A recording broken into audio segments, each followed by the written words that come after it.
It's great to be here.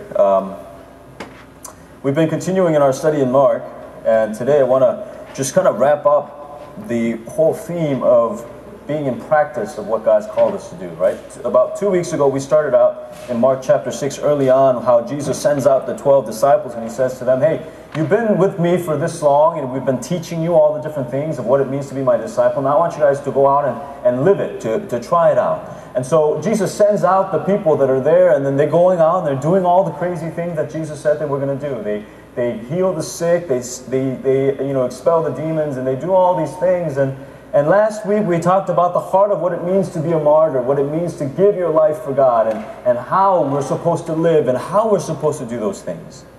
We're going to wrap up this week with this whole concept of going out with the most important thing, though. And as we see in this story, this miracle, we're going to learn, yes, Jesus sends us out. Yes, he says we need to have a heart of surrendering, giving up all of the things, even if our own lives depended on it. But today, we're really going to wrap it up and say this is the most important thing that Jesus is speaking about to his disciples. The most important thing that he wants us to know as we are sent out into the world to live for Christ. This miracle, this story of Jesus feeding 5,000, it's a very important one, and I'm sure it's very familiar to all of us, right? And it's the only miracle in the New Testament that occurs in all four Gospels, okay? And the reason why it's important for us to understand properly why this is so significant is because it's one of the miracles that happens before the most amount of witnesses, okay? Jesus is going around to different towns and he's doing all these different miracles all the time. He's healing people, he's healing the sick, and he goes to visit different people's homes. But this is the first time he actually does a miracle that is so large that it is viewed by thousands of people. Okay, by thousands and thousands of people. So we're going to take a look at this story, and we're going to try to see what it is that Jesus is saying, and what is the most important thing about us going and living for Christ through this story. Okay? So let's take a look, and we'll try to walk through this together. The first thing that you'll notice is that this story kind of follows along, right after that Jesus sends out the 12. Okay, he sends them out, and then now, starting from verse 30, we had a little bit of a detour after Jesus sends them out in verse 14 onwards. But then, starting from verse 30, it talks about the story when Jesus he's meeting with the apostles, he's meeting with the disciples. They're coming back and they're reporting everything to Christ. And the thing that we need to understand about this is that all of us, one point in our life, we're going to do the same thing that the disciples are doing. We're going to one day have to report to Christ what it is that we did. Okay? And it's important for us to understand this because, we live our life understanding that we have a mission, that we have a calling, that God calls us to do something. And it's not like when we go to heaven, Jesus is like, oh yeah, good job, welcome home, now rest for the rest of eternity. He's going to ask us, one by one, believe it or not, to each and every single person that makes it up there, he's going to say, hey, so what did you do your whole life? Tell me about all the stories, all the different things. One day, each and every single one of us are going to have to give an account of how we live our life to Christ. It's not just about, can we make it into heaven? And then Jesus is like, okay, now that you're here, don't worry about it. You made it. Congratulations, life is over. No. The disciples, they come back after a fruitful ministry and they explain what happened in their lives and the kind of ministry that they did with what Jesus told them to do. And so one day it's going to be important for us to understand the same thing. And when I think about this, and I constantly hear my mom in the back of my head, because she would always say to me this is my junior year in high school, my senior year in high school, when I started driving, I started making some money and all those things. Every time I'd go out, I'd tell my mom, I'm going to go spend some time with my friends, I'm going to go hang out with my buddies or whatever. She'd say, make sure you live your life so it's not embarrassing to tell somebody what you did. Okay? And I think I remember I told you this story about how she used to always tell me, when you get to heaven, Jesus is going to have this Jumbotron screen and he's going to show you everything you ever did in your entire life. And everybody in heaven is going to see what it is that you did. And she would always tell me as I walked out, make sure you live your life in a way that is not embarrassing when other people see. I think it's kind of ironic because I think maybe in a way my mom was being prophetic. Because you know what, guys? Especially for those of us that are younger, Facebook kind of does that. Okay? And let me explain to you. I have many, many friends that actually got fired from their jobs because of their Facebook page. Okay?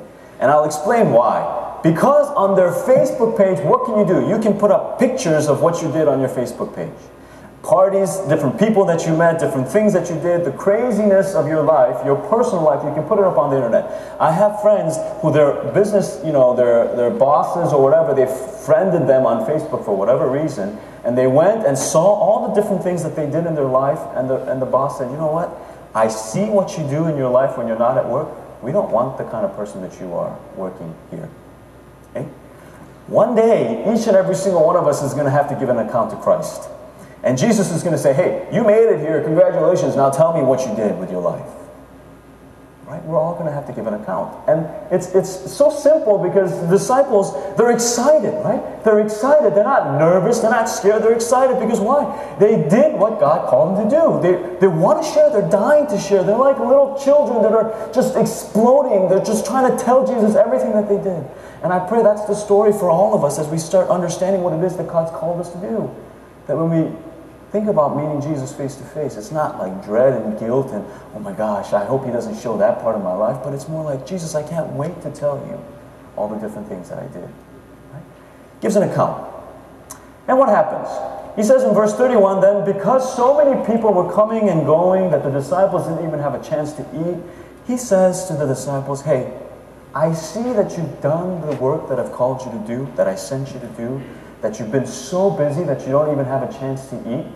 Jesus offers them rest. He said, here, he gives rest for the weary. He looks at them and he's sad. He has compassion on them. He says, look, I see that you guys have worked hard and now you deserve rest, and so come with me to a solitary place and let's get some rest. But what's interesting about the rest that Jesus offers? Okay, so in verse 32, immediately they go away by themselves on a boat to a solitary place. But now look, in 33, but many, so the people who are there watching the disciples and Jesus get onto a boat and try to go to a place where they can be by themselves, they see who they are, they recognize them, and they start running on foot to get there before the disciples can get there. Okay? So it's not like the disciples didn't get any rest. They must have gotten some rest. It wasn't a long rest, but when they were starting from where they left to where they got there, they got a short amount of rest, but the people who saw them and recognized them, they ran there, and as soon as the disciples and Jesus landed to this restful, solitary place, they get interrupted. And in verse 34, Jesus sees this large crowd and he has compassion on them, and even though his disciples are tired and he's tired, he teaches them, he preaches to them, he loves them.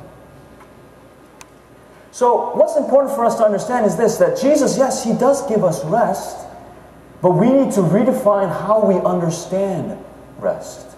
See, many of us, when we think of rest, we think about white sandy beaches, okay, no cell phones, not a lot of people, that you just do nothing.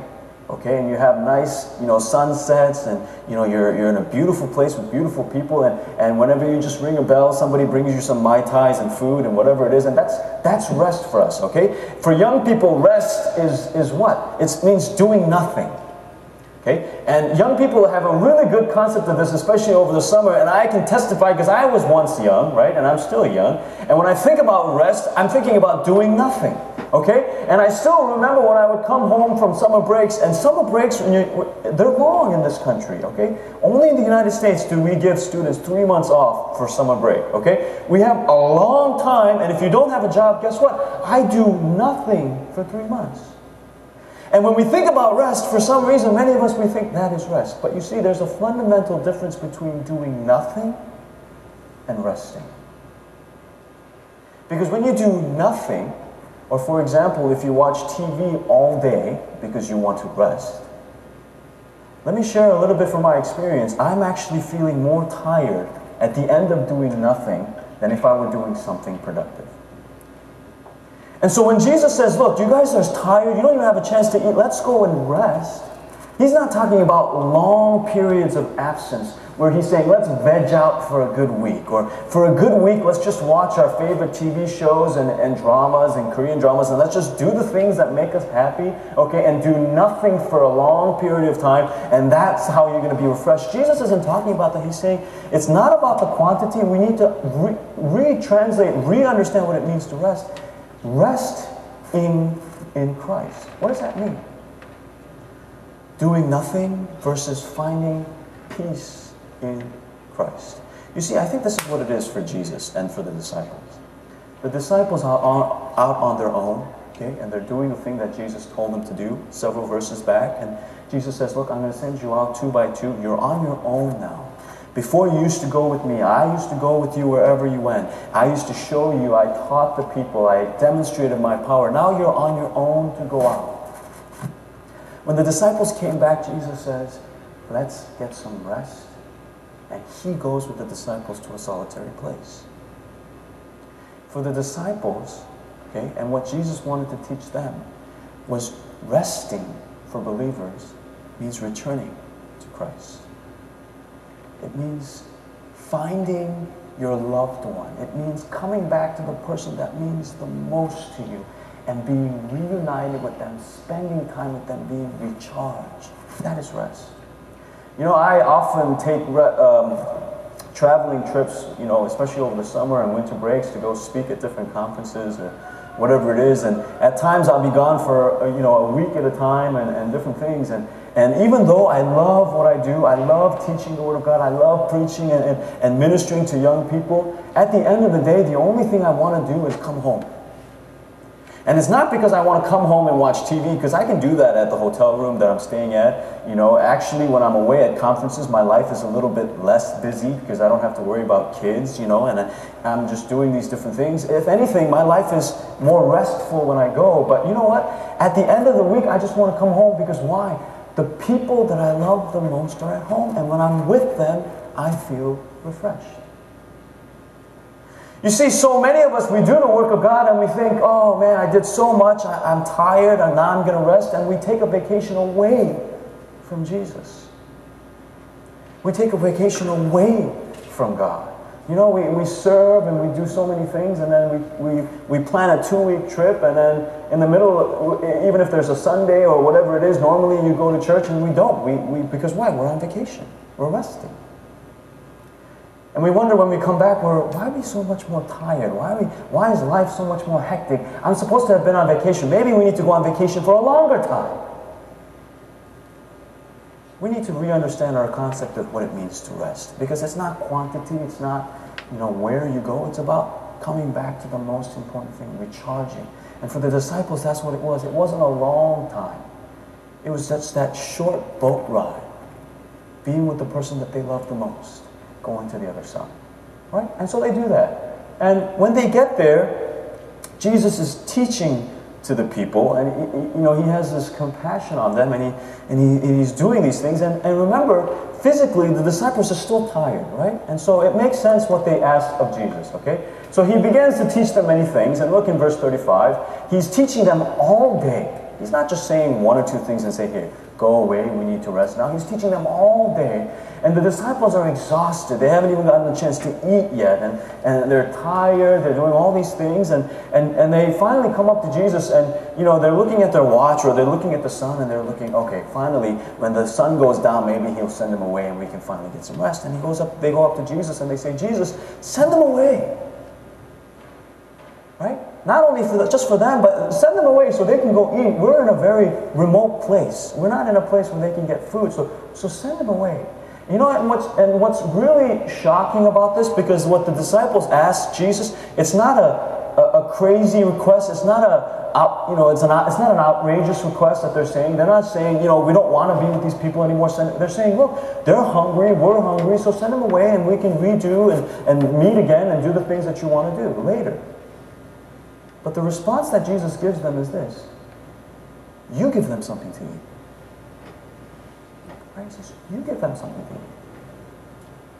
And it's kind of shocking, because what is Jesus essentially saying here? He's saying, look, if you don't understand properly what it means to rest in me, okay, you're not going to understand the priorities of God.